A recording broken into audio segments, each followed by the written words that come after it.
శివమెత్తిన చెన్నై, గుజరాత్ పై భారీ విక్టరీ. కొత్త కుర్రాడు కెప్టెన్ అయ్యాడు. ఇలా ధోని కాకుండా కెప్టెన్ మారాడు కదా, పర్ఫార్మెన్స్ లోను ఫలితాల్లోనూ ఏమైనా మార్పు ఉంటుందా అని అభిమానులు వ్యక్తం చేశారు. వారికి మరోసారి క్లారిటీ ఇచ్చిన చెన్నై సూపర్ కింగ్స్, ప్రత్యర్థి ఎవరైనా సీజన్ ఏదైనా తమ పర్ఫార్మెన్స్ లో తేడా ఉండదని, కష్టపడే తత్వం తమకు పుష్కలంగా ఉందని చెప్పకనే చెబుతున్నారు. తాజాగా తొలి మ్యాచ్ గెలిచిన ఉత్సాహం ఉన్న గుజరాత్ టైటాన్స్ ను తేరుకోని స్థాయిలో అన్నట్లుగా భారీ దెబ్బ కొట్టింది. చెన్నై భారీ స్కోర్. అవును, ఐపీఎల్ సీజన్ 17లో భాగంగా తన రెండో మ్యాచ్ తో ఇంకో రెండో మ్యాచ్ ఆడుతున్న గుజరాత్ టైటాన్స్ తో తలపడి చెన్నై సూపర్ కింగ్స్ కి ఈ సమయంలో తొలుత బ్యాటింగ్ చేసిన చెన్నై భారీ స్కోర్ సాధించింది. నిర్ణీత 20 ఓవర్లలో 6 వికెట్ల నష్టానికి 206 పరుగులు చేసింది. కెప్టెన్ తో కలిసి అదిరే ఆరంభం. రచిన్ టాస్ ఓడి బ్యాటింగ్ కు దిగిన చెన్నై సూపర్ కింగ్స్ తో అదిరే ఆరంభం దొరికింది. ఫస్ట్ టైం ఐపీఎల్ ఆడుతున్న ఫీలింగ్ ఎక్కడా రానివ్వలేదు. పైగా ప్రపంచ కప్ లోను దుమ్ము దులిపాడు.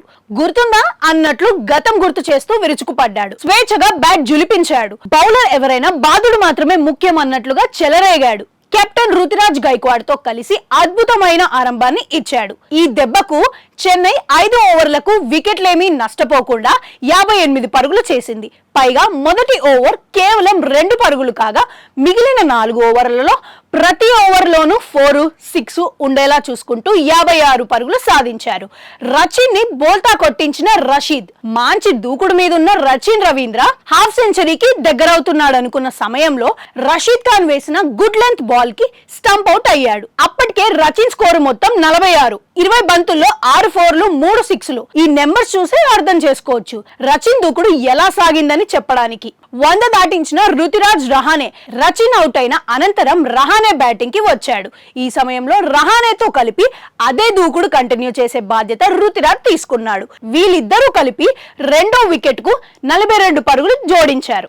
దీంతో 10 ఓవర్లకు చెన్నై స్కోర్ 1 వికెట్ నష్టానికి 104 పరుగులకు చేరింది. 10 ఓవర్లకు 100కు పైగా పరుగులతో చెన్నై పటిష్టమైన స్థితికి చేరిన తర్వాత 12 పరుగులకు వ్యక్తిగత స్కోర్ వద్ద రహానే అవుట్ అయ్యాడు. అనంతరం జాన్సన్ బౌలింగ్ లో రుతురాజ్ గైక్వాడ్ పెవిలియన్ కు దిగాడు.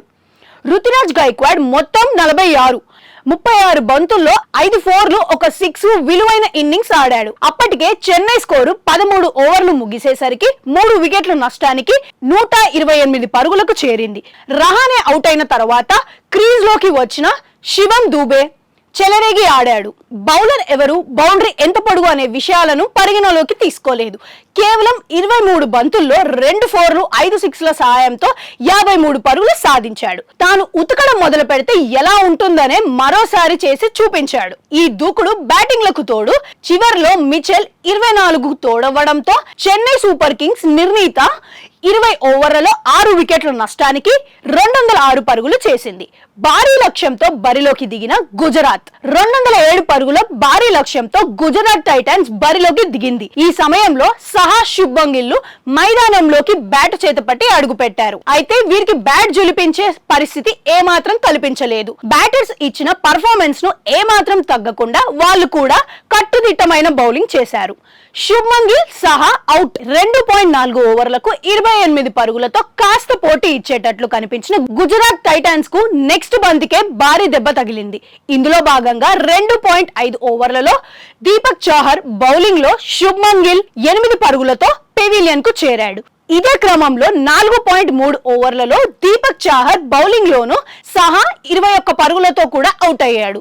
దీంతో 5 ఓవర్లకు గుజరాత్ స్కోరు 2 వికెట్ల నష్టానికి 35. ఏమాత్రం పోటీలో నిలవని గుజరాత్ తొలి 5 ఓవర్ల లోపే తక్కువ స్కోర్ కి ఓపెనర్లు 2 పెవిలియన్ కు చేరడంతో మిగిలిన బ్యాటర్స్ పై ఒత్తిడి పెరిగింది. దీనికి తోడు చెన్నై బౌలర్లు కట్టుదిట్టంగా బౌలింగ్ చేశారు. ఓపెనర్లు 2 అవుట్ అయిన తర్వాత ఫస్ట్ డౌన్ లోనే బ్యాటింగ్ ఇచ్చిన విజయ్ శంకర్ 12 పరుగులతో కూడా విఫలమయ్యాడు. ఈ నేపథ్యంలో 8 ఓవర్లు ముగిసేసరికి టైటాన్ స్కోరు 3 వికెట్ల నష్టానికి 57 పరుగులకు చేరింది. మిల్లర్ ఉన్నంతసేపు ఆశలు సజీవం.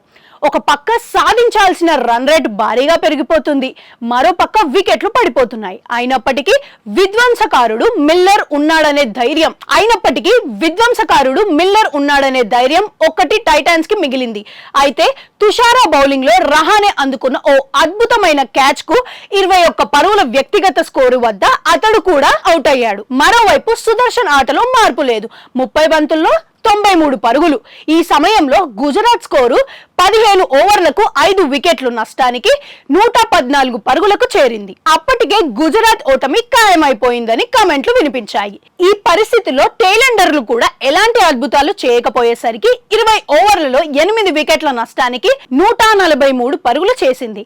భారీ విక్టరీ. ఈ విధంగా బ్యాటింగ్, బౌలింగ్, ఫీల్డింగ్ అన్ని డిపార్ట్మెంట్లలోనూ బెస్ట్ పర్ఫార్మెన్స్ ఇవ్వడంతో రుతురాజ్ గైక్వాడ్ కెప్టెన్సీలోని చెన్నై సూపర్ కింగ్స్ జట్టు 63 పరుగుల తేడాలతో శుభ్మన్ గిల్ సారథ్యంలోని గుజరాత్ టైటాన్స్ ను మట్టి కరిపించింది.